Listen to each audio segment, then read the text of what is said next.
Omo akwa baba attention TV so jumeku aso masin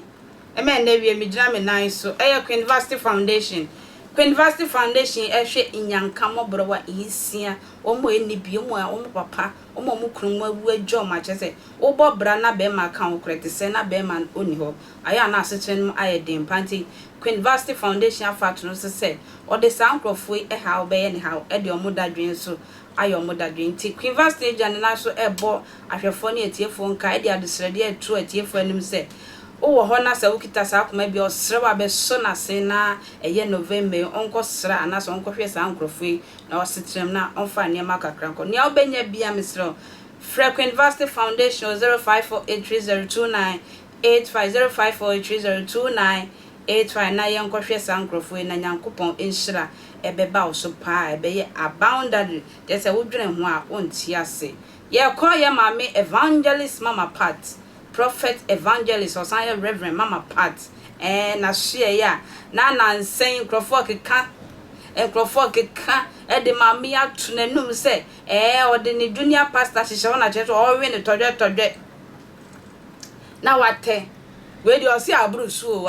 afe de meji Ghana fo ano afe de meba na mabebua Ghana fo ai eye me sofo eye junior prophet aye frɛ no prophet Asiama magia to mewe no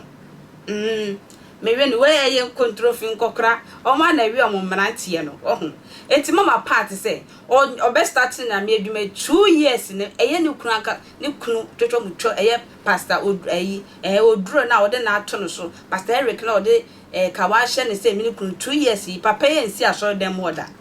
Are you serious? Papa na nsi aso dem order me say aso praise the Lord kra me yiri kan say na me mesesu kra je so hallelujah isen papa ya mehwe da na mo ye Asiama eta na chi omo soro ahemachi ekwa evangelism na che say ano odin wie papa na se sa branchie ya ne hunso gyina na ho so obabunu gyina na ho so na so waboa no 2 years na asafu ya koso a Ghana fo mesro onya no no nkwa na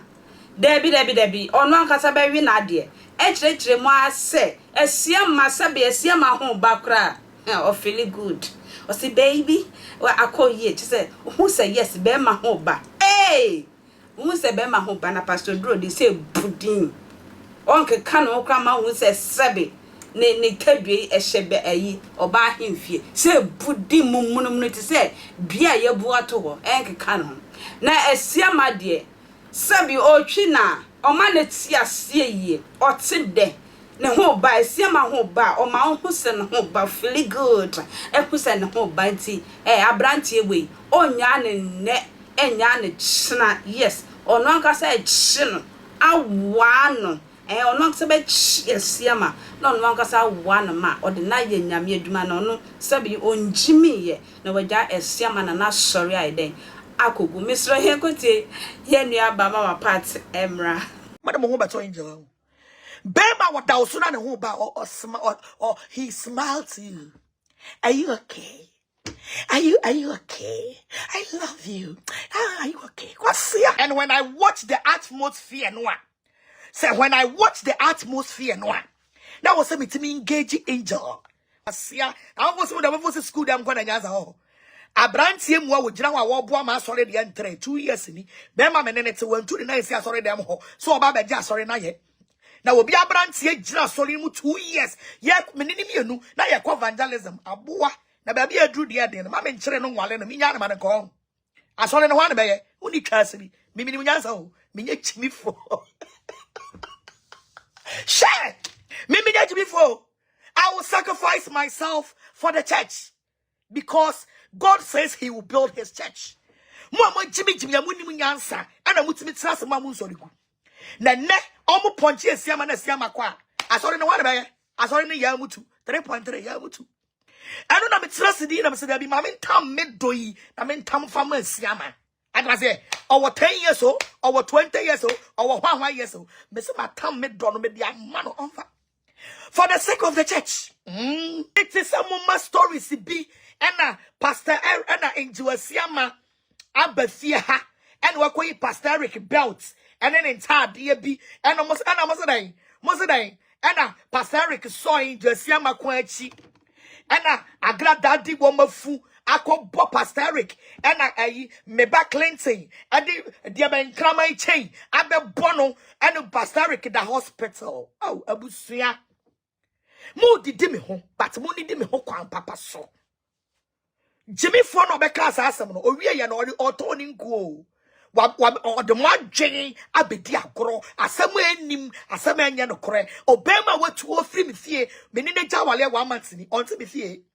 me ne su to me onu so ni me su to me he don't have the right to come to my house eti e kwa be no fa so se me ti fisia ye mu na main gate da me fie ano na otimi bowura me fie eba ye be so Asiama konkwasia mo fo se Asiama no ono e prema ni abrante o enga oba na tata de se no woni ma me ka no kra kire akos Asiama o e prema ni o enga oba na tata de se no dabi no mo agasa mo the records from obofo enga oba na tata de o na wa be tira o say wa ko fa Pastor Eric belt wa fa na tade e no ode ye den me da sisa o je bre chen so I go tell my part we control film kwakra o ma chi o mra che ne o ma ba ne hey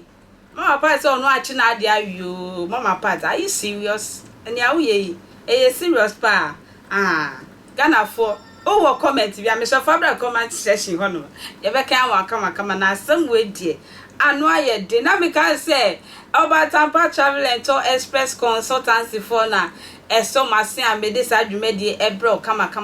onye bi hwe nyame ya adoma da sende ye be se hia makra